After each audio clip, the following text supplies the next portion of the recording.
like to call the meeting of February 10th, 2026 to order at 11:02. First thing is the review and approve the minutes from January 2nd, or January 7th. Move to approve. I'll second it. All in favor? Aye. Do we do anything with Henry's vote? Is it like 2-0? It's just absent. Okay, So okay. it's just 2-0. You're next, or do you My want to? turn? I can just quickly talk about 26. So 14 warrants were signed electronically since the last meeting, totaling $100,685.86. The only item that I want to mention that I'm keeping an eye on is the utility bill here in the building. So delivery charges are up for Eversource, and our supply usage is also up, which we think is probably attributed to the mini splits. So the combination of those two things has our bills presenting significantly higher than prior years. So I'm just watching the budget to make sure we're gonna have adequate funds to take care of that. Piggyback? Mhm. Piggyback, yeah. Do we use the mini splits for heat? No, we're using the building heat. Okay, Yeah. I didn't know if somebody got cold that Well, they there've would, been, times. the way that the heat works, that wing gets good heat and that wing does not. So there may have been some of those colder mornings where one of the classrooms down there put Yep. on the heat as a supplement. That's why. And you can see in the kilowatts used when we look at the data, like, late August, September, October, the kilowatt usage was higher. November, it drops down because we weren't running mini splits, right? So no AC was needed in November. So you can see that significant drop. And I think the other side of it is delivery charges are just way up. I mean, I've looked at the bills. We're locked into our kilowatt hours, or cost, because we contract, so we put that out to bid, but we can't control the delivery fees. So those are regulated by the state and the feds, and Eversource can make changes. What is the, I didn't think about this, ask you earlier, but the gas, is gas gone up or down? So I we're mean, locked I know the in price on, is, I know the price is gonna go up eventually, but the usage. Because one of the other things about the mini splits is that we can run them through October without firing up the boiler. right. So I didn't know if any of that was occurring I yet. haven't looked at Okay. the gas consumption Comparison. here, to see if we're down at all. I'll put it on the list of things to take a Yeah. peek at. We are locked into a rate for that as well, so at least the rate won't fluctuate. Right. But I can look and see what. Because part of the problem was what that the we have to firm fire up the consumption boiler is. on the cold October days, and then by mid-morning it's warm outside, and then you gotta open up the windows because the boiler's been boiling around all day long. Yeah. So hopefully Yeah. that, we're trying to move away from that. I'll take a look and see. Maybe the gas is down and the electricity's up, and, they'll somewhat offset each Yeah. other, but.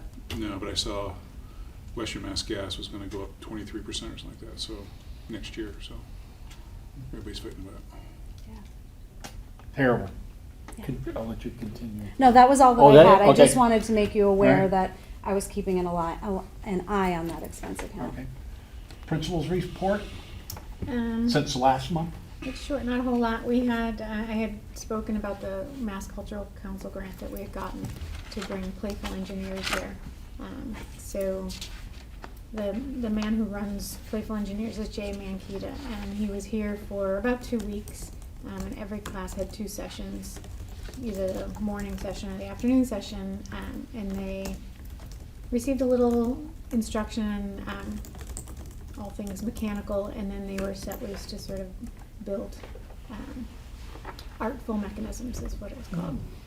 Kids had a good time, and it was a good thing to have in January when we had several days when we couldn't go outside. On January 2nd, I took all the students kindergarten through grade 6 up to Jadook to see the performance of Frozen Junior. This was the first time bringing the whole school. I wasn't sure how the 5th and 6th graders would Behave? well, no, not behave. They were great. Everyone was great. Just I didn't know if seeing Frozen would be kind of a bummer for them, but they seemed to enjoy it, like from the performance perspective. And there was a 5th grader who was in it, so Oh, wow. that helped too. Wow. Where did you go for that? Jadook Performing Arts Center. Okay. And because I felt horrible that I was bringing kindergarten through 6th grade and leaving the preschoolers behind, it's difficult to take them on field trips because we get into a transportation issue and car seats and all that. So I brought a puppet show into to school. So Talking Oh. Heads Theater came and put on a puppet show for them here in the library. Nice.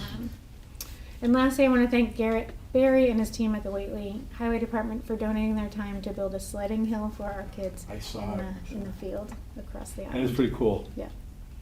The kids were up there when I pulled in there, they were up there playing.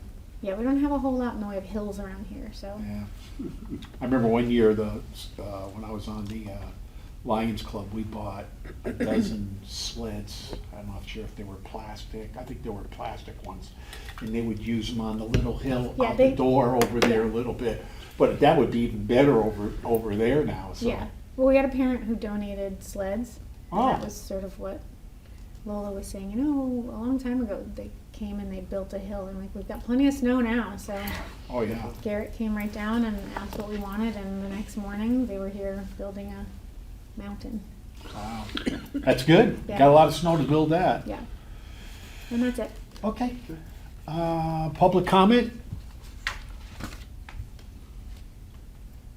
Okay. Unfinished business? We'll continue discussion. All right. I'm sorry, for one second. Did you print is this a revised one from the Yes, last this time? is new. Did we print any or? No. No, Okay, so I'm okay. gonna email it out to the group after the meeting, and then I will have Raquel print one Yeah. that you can have for Yeah, yourself. just- Do you want a print copy too? That would be great, Yeah. thank you. Yeah, that's fine. Perfect, thanks. Okay, so some of this is repeat from last month. I'm gonna go over what we talked about in January, and then we're gonna talk about what the changes potentially are. Oops. Why isn't it? There we go. All right, so in January, we talked about the level service budget first, so we're gonna review that now.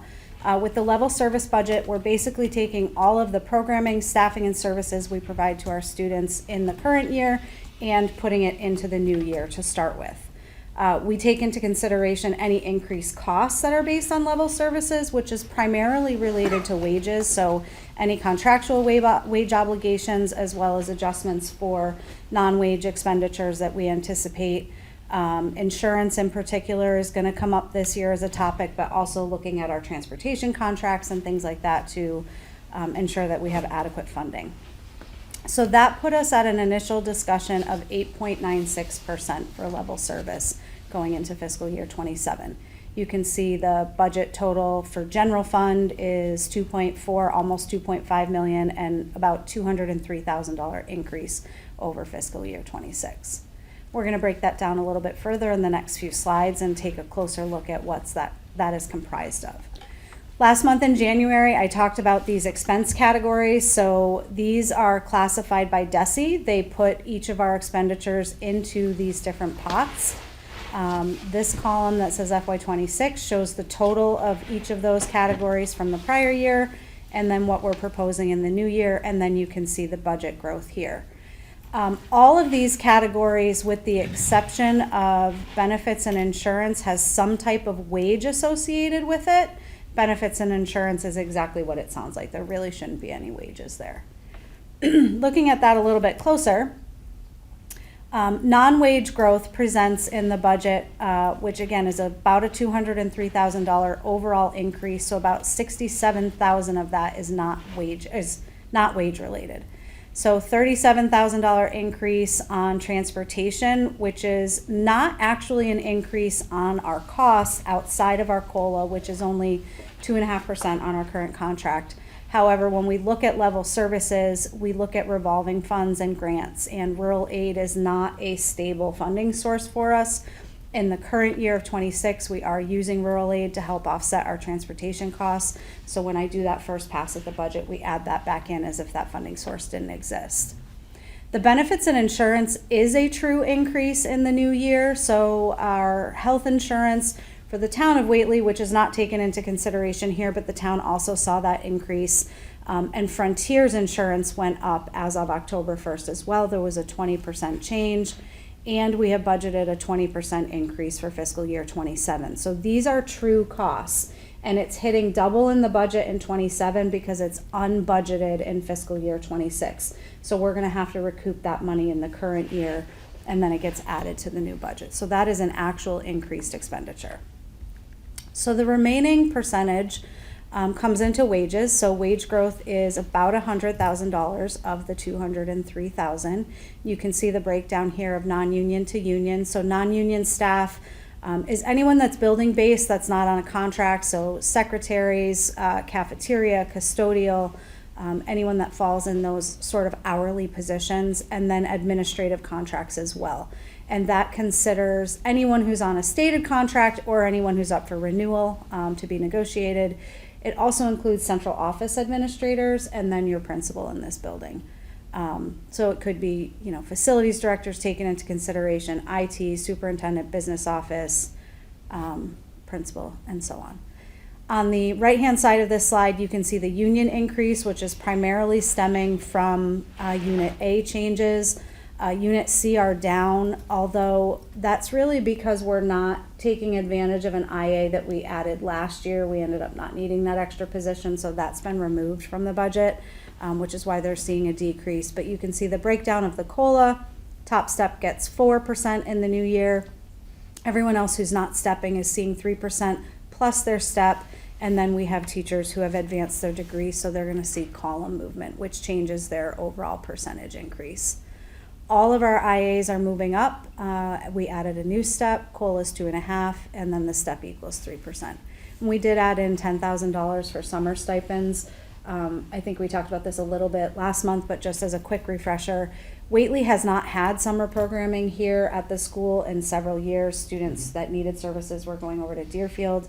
That changed this past summer, and we did have students and staff on the ground, so we need to account for that in the new budget year. There's one more piece of the puzzle for Whately that we've separated out into a different slide, and that is our sick buyback, which is a contractual obligation for anyone who's being paid out retirement payments.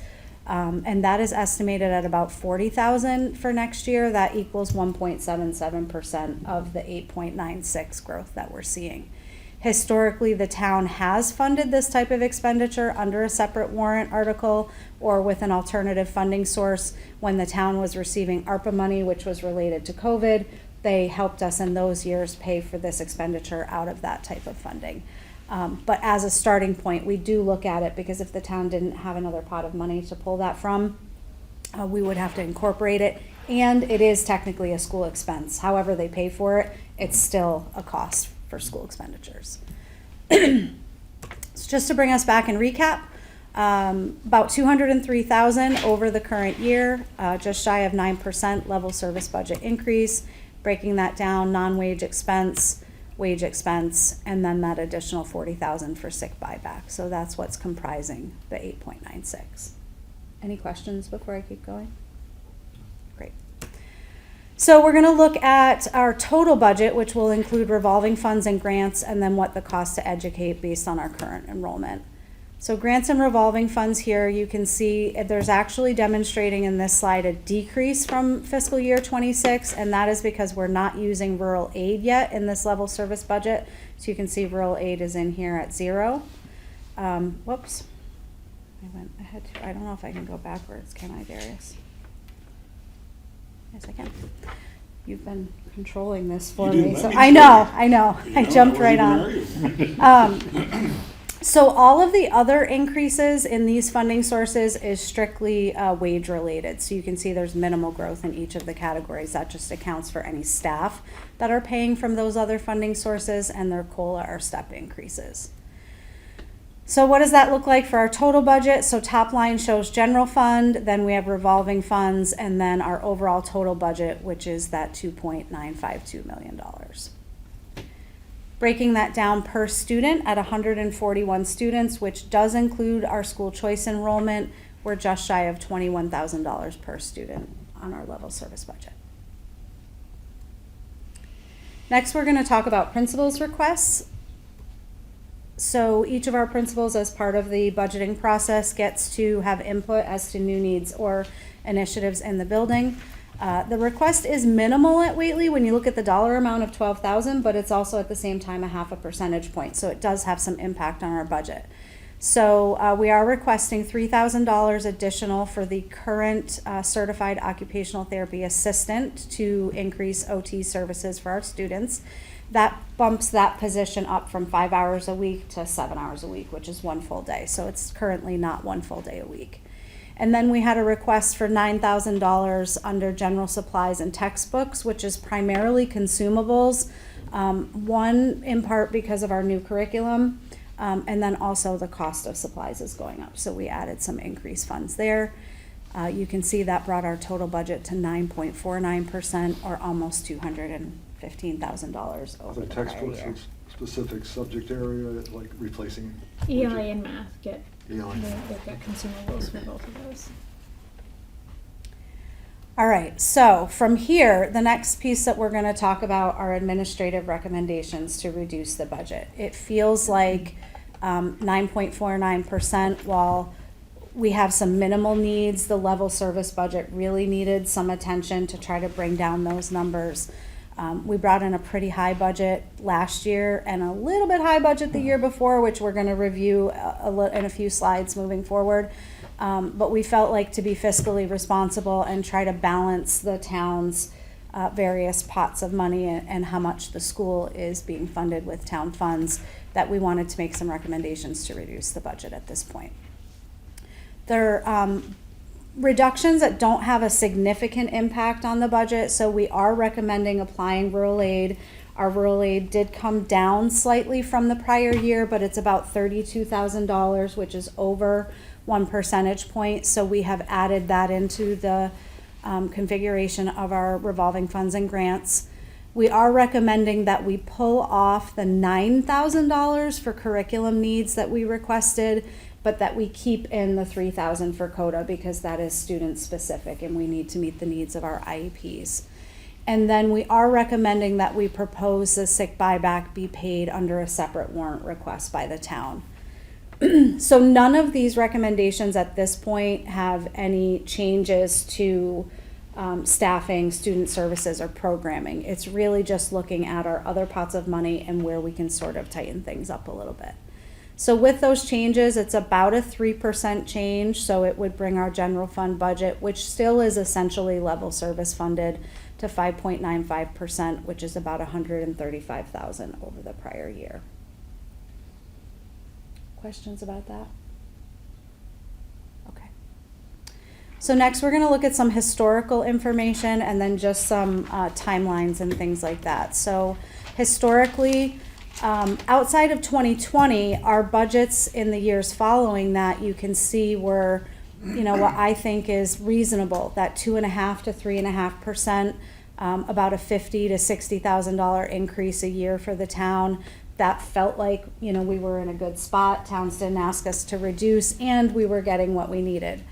25 and 26, the story's a little bit different. We had a level service increase in 25, but our transportation contract went out for bid and renewal, and there was significant growth there. So you can see we came out at 5.57% in fiscal year 25. You can see the big jump, what that means dollar-wise. Sometimes the dollars are more important to look at than the percentage, because the town doesn't necessarily have a lot of new revenue growth to help us cover this expense. Last year, we went in with a 10.11% budget, and it was supported by the Select Board and Finance Committee and did get through annual town meeting. You can see it's about $208,000 over fiscal year 25. There were many factors attributing here. It was a level service budget. We added an IA based on anticipated one-to-one needs for students in the building.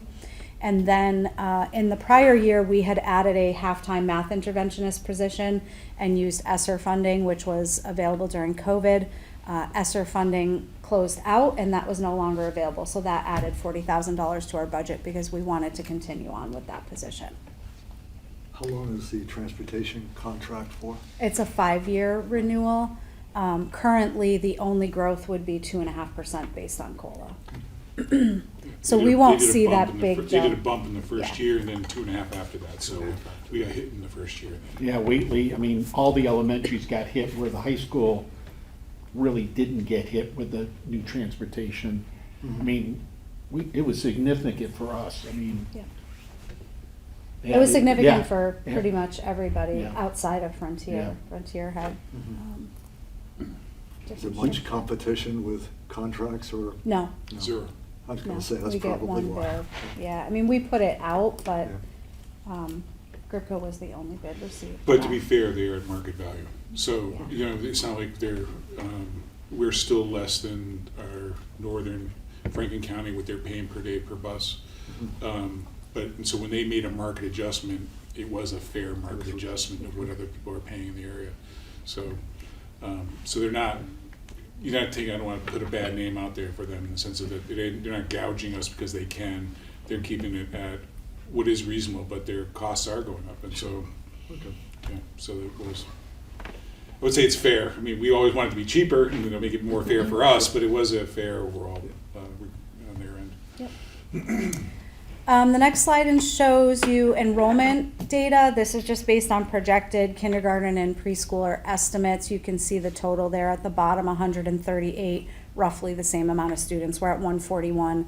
We could hit that same number depending on what happens with school choice. So we're seeing, sort of stagnant enrollment, not growth or decline at this point. And How many applications did we get for kindergarten? So far, it's early. Yeah, I was We had- courteous, I mean, We have 5 applications and 6 anticipated openings for school choice. for kindergarten. And We're you know what losing- your number is going out, I mean, it's next year, so what's the number going out for school choice? Oh, for your sixth That's- graders? Oh, Pull- I've got to it. pull that number I out of the thought top you of your meant, head. are we paying for someone who? No, No, no, no. what is our sixth graders going out? 8. 8, so we're gonna take a small loss there. No, You it's know. always been my goal to try and. You try to keep it level, yeah. Yeah, we'll try to keep it level because we really don't want to lose any more school choice revenue or students, but it'll just be a matter of what other grade levels you get applications for. Yeah. You don't have any projections on birth rates and We do. cohort survival or anything like that? We do. Just like down the road? So based on the census, we can look and see that there are 12 Whately residents who will be eligible to come to kindergarten. So that For was. next year? For next year, that's where my number of 6 school choice openings comes from. Okay. Is that we wouldn't wanna make that class much larger than 18. But can you look beyond that, say, 2 years down the road, 3 years? Do they have that data? Yeah, too? the accuracy by the time they get here is a little bit, last year it was quite a bit off. The census did not include, there were 5 or 6 surprises. Yeah. Good It's such a surprises, small number, it but, wouldn't take much to shift it. yeah. Yeah, it's exactly that. It just hasn't been dependable because Yeah. the numbers are so small. Right. You know what I mean? Like, when a couple feeling go, they want to go to private, or if you moved in town, moved out of town, we just don't have that. Okay. So, All right, so the last slide just is sort of next steps and some reminders. 1% budget increase is almost $23,000. Level service plus principal was 9.49. The reduced budget, which is actually not reducing any programs or staffing, but instead looking at other funding sources for some of our expenditures, brought us down to 5.95, and we will request that sick buyback on a separate warrant for the town. And then I just listed out future meetings so that you can see what the timeline looks like. And what I will say is that Whately has time to make decisions. The town did request a meeting with us. Is that just with finance, or is it finance and select board? I think it's joint. Yeah. Okay, so that is on the 25th at 5 p.m. at the town office with town officials. So we will post that, because it's a joint meeting, so we'll post that for the you folks as well, so, yep. Technically, we are scheduled for the public hearing on March 7th and then our budget vote on March 26th. However, if we weren't ready for either of those pieces, meetings could be changed, and we could continue discussion into April, given that town meeting is not until June. So that's a hugely beneficial move, I think, in regards to the elementary budget, for us to have more time. between the 7th and the 26th, is that what you're thinking, more time for? Well, Well- I'm just saying if we needed to continue talking in April, we could do that. We don't Yeah. have to be set to, How many days ahead do we have to put the warrant? So that's what I was about to say, so Dave, the way it works in Mass, not to interrupt you there, sorry, but is that whatever you put on the public hearing, you can't go up from that number. So whatever number we go to public hearing on in March, you can reduce the budget after public hearing, but you can't increase it. That's the way the Massachusetts law works. Or you have to repost the public hearing and have another public hearing, which is, it's a small fee because you got to put in the paper and that kind of stuff. So it's not the end of the world if we had to do that. But so we might go to public hearing with this higher number and basically have the same conversation we just had right now as a public hearing. And then if the town's saying we need to reduce that, then we reduce that afterwards. So, but we do have more time. When we go into Frontier, are you about to, what do you? Only to wrap up, I just wanted to make sure that everyone, school committee wise, was okay with the 5.95% going into the meeting with the town, and the reductions that we've made. So pulling off the 40,000 of the sick buyback to warrant, applying our rural aid, and then eliminating the 9,000 for our consumables for curriculum and textbooks. It's your budget, so we've made the recommendations, I've done the math, but I want to make sure that we're comfortable with that number. Is there any grants out there for textbooks? Yeah, I mean, we're gonna look into, Okay, I'm just, we're always if we looking. need them, Yeah, it's not as if taking those off means that we're not gonna get them. We just have to look at what's available. Okay. And it is one of those things, if you're having a reoccurring expense every year, now with the new curriculum, it's best to put it in the budget, that's best practice, rather than stealing, or depending on those other things, but, we do have some other pools, grant monies that we could use for curriculum stuff, that we've used for other things, so, for example, we have what am I thinking of? Rural, it's not rural aid, it's. REAP, yeah. REAP, which comes from the federal government for rural schools at the federal level, and we usually use that toward PD.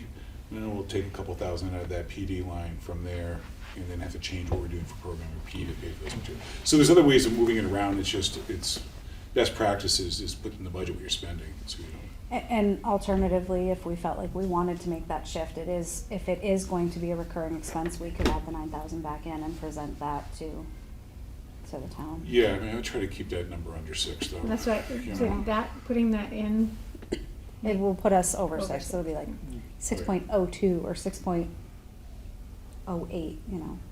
It's not huge, but I think just optics Yep. of it.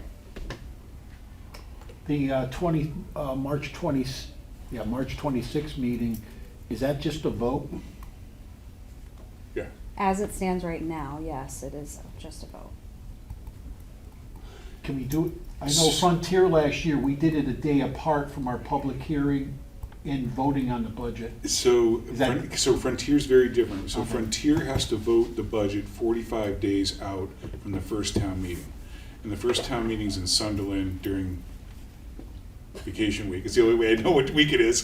Because I'm like, really? Friday of The Friday of vacation vacation week. So it's like the 22nd or something like that. No, let me pull it up. 28th, I think. Or is it later than that?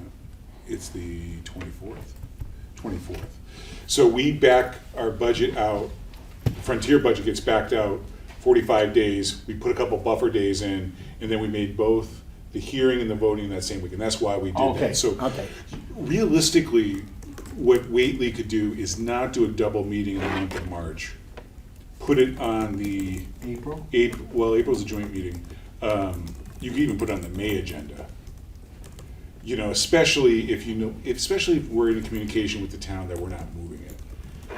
You know what I mean? You understand what I'm saying? But we won't be doing anything different because we already had our public meeting. We can't go up, Yeah, or we can up always and go down. Right.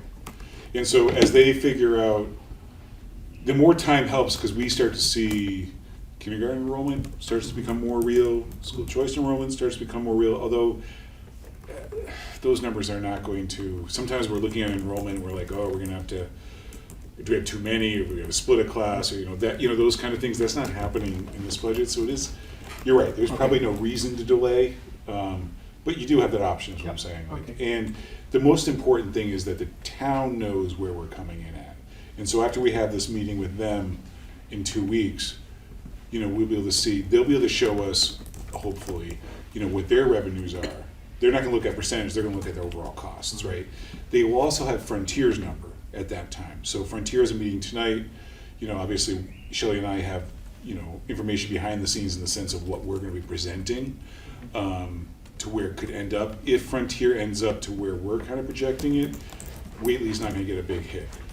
So they're gonna have, I would say, an acceptable range for the secondary, which will help with the elementary being a slightly higher, if that makes sense. But the Frontiers, I can't give you the numbers because they have to vote that out and they gotta approve, there's reductions involved and that kind of stuff, so they're gonna have to approve that, but the way it looks is that Frontier will not be, its assessment will not be so high that it makes the elementary have to offset it's gonna work in vice versa. For this community, other communities are different, so, because the assessment changes from community to community. If that makes sense. You wanna, do you have anything else? Nope. Oh, I thought something about Frontier. I said, I was just. Oh, okay. I was only saying that, again, Frontiers tonight, Okay. and that, that their assessment could be, if all recommendations to move forward on that, Okay. that you'll be a part of, it should help kind of balance out the overall schools budget. Sounds good. Okay, some new business. Vote on some school choice slots, spaces. You said 6? No, 6 for kindergarten. Okay.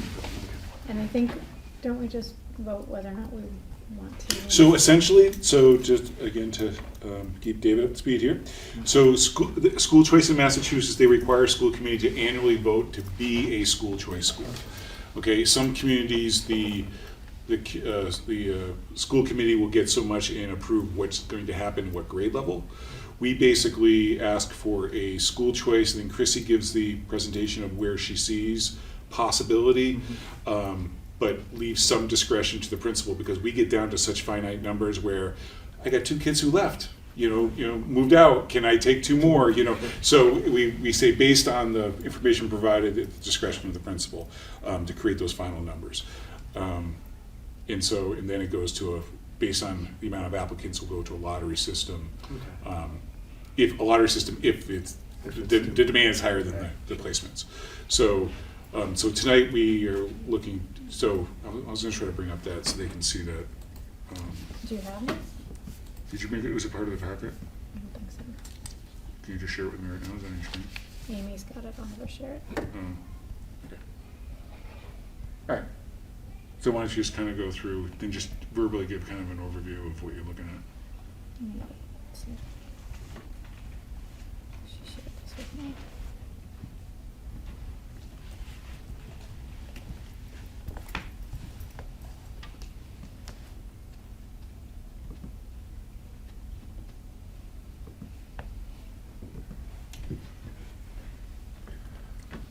There's some textbooks right there.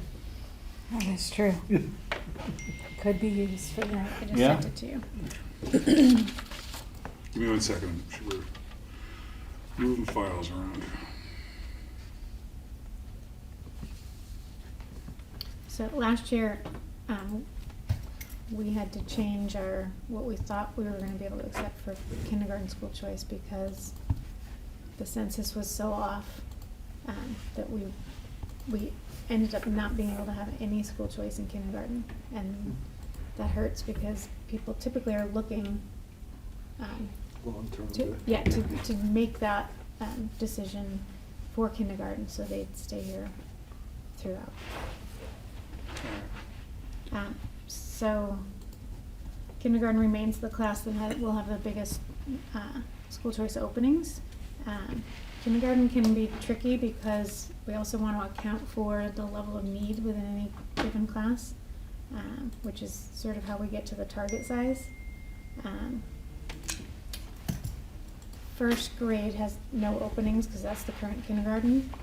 Then we've got 1 to 2 openings in 2nd, 3rd, and 5th, and 6th grade. The total anticipated would be 10 to 15 for the school. And as Darius mentioned, we've got 8 6th graders who are leaving. Sorry. Looking at one screen, trying to use my mouse on it. Oh. Let's be on the other one. So.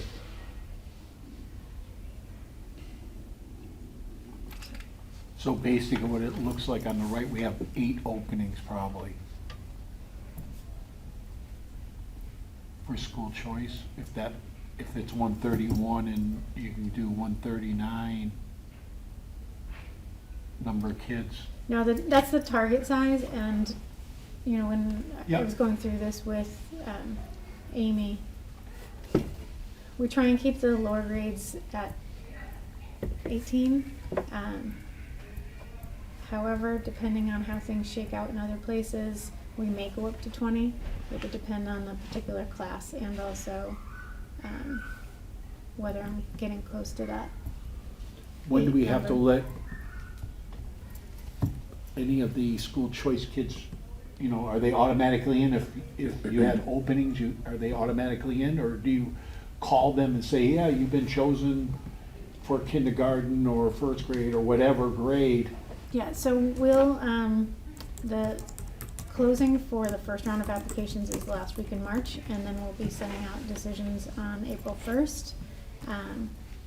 What typically happens is if we have a spot and an application, then the child gets the spot. If we have more applications than spots, the PTO comes in and they pull names. And also understand that many school choice folks are choosing multiple elementary schools in our district, in the 38. So The sooner- sometimes there's some shifting going around, you know, depending on where they're, so if they don't get picked up here, they can maybe get picked up in Deerfield or, you know, that sort But of thing. the 4 elementary schools send out decisions on We the do it- same day. We do it on the same day, so we don't allow inner fighting. Well, and so a family has all the information Right. they need to make the decision. Right. And do they have to get back to you by a certain date too? Yeah. Okay. All right, so you're looking for approved to be a school choice school following this principal's recommendations. So moved. A second? All in favor?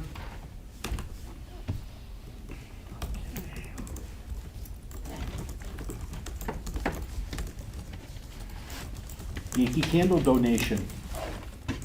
Did we hear about this last time? Yeah, I thought that was on there last. So it was on the report last time, but we hadn't received the check yet, I don't think. So I don't think we voted on it. It was in her report, Right. it was not on the agenda. Right. So it has to be on the agenda for To you to accept- formally vote on it. accept it. So Okay. that's what happened. So you heard about it, and Chrissy gave a thank you at the meeting, but you formally have to accept it as the school How much was it? 4? 4,000. There's some textbooks. committee. Could be. Could be. So moved. A second? All in favor? Okay. And we have policy KIB or K1B. KIB. Okay. So basically, we do not have a policy about classroom visitation for non-special education for parents and guardians. So normally, it doesn't happen a lot, but if, you know, we've been using the special education language for it, but you know, through experience in another school, we just really need to have kind of clear guidelines of when parents can visit, how they can visit, how they get set up, and what they're allowed to do in the classroom. And so this policy kind of breaks down, you know, it breaks down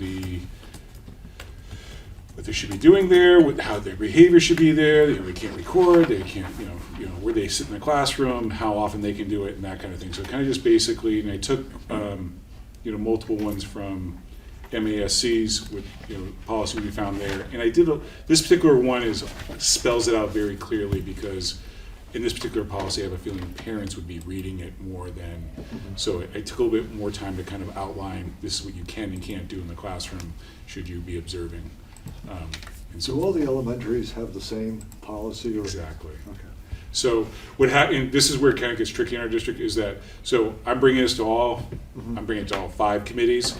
If one committee wants to make a change, then I bring it back to all the other 5 to do that kind of stuff. So, and there's only like 1 or 2 in the whole policy handbook where one school is different than the other. But for the most part, unless it's, you know, someone sees something, that's why so this today we're doing a reading. So if you give me So let's say you find error, you're like, that doesn't make sense there. You let me know, and then I bring it to the next meeting, and I say, I got feedback, this is the small changes we're making. So we try to stay consistent across the board. Legally, you don't have to. You can do say, no, we're gonna do something different, but. It makes operations so much Yes, easier. exactly, exactly. Okay. I don't have anything, how about the collaborative, anything new there yet? Are you the collaborative? No. Do we have, you don't have to, Henry, you don't have to Henry do a was? vote on the first reading or anything? No. like that? No, Oh, okay. no, so you just, It's just Sorry. Okay, Yep. sorry. So Henry was the collaborative? I don't know, is Henry the collaborative? well, if either one of you have a report, then he certainly No. does. Yeah, blame it on the guy who's not here. Yeah, Henry, how come? I can just give you the update there is that they are in negotiations for a new, they got down to their finalists, and they're in negotiations for a contract for a new executive director. That's the most I know about. Because I hear it at all the other meetings, what's going on. Do you have anything for us today? Nope. I don't. Okay. Make a motion to adjourn. A second? All in favor?